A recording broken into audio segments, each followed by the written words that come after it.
நன்றாக கேரமலைஸ் ஆகிவிடும்.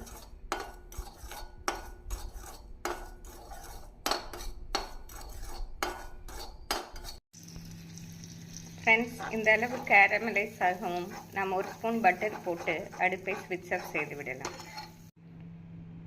ஒரு பெரிய பவுலில் நாம் கேரமலைஸ் சுகரை ஊற்றி அதன் மேல் புட்டிங்கை ஊற்றி விடலாம்.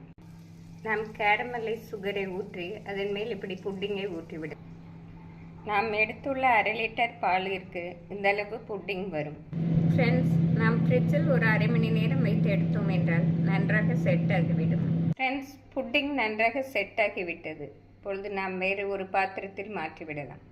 ஃப்ரெண்ட்ஸ், புட்டிங்கை இப்படி வேறு ஒரு பிளேட்டில் மாற்றிவிட்டு நாம் சர்விங் பவுலில் மாற்றி குழந்தைகளுக்கு கொடுத்தால் மிக விரும்பி சாப்பிடுவார்கள். ஃப்ரெண்ட்ஸ், அருமையான கேரமல் கஸ்டர்ட் புட்டிங் செய்து பார்த்து எப்படி இருக்கிறது என்று கூறுங்கள். Thank you friends.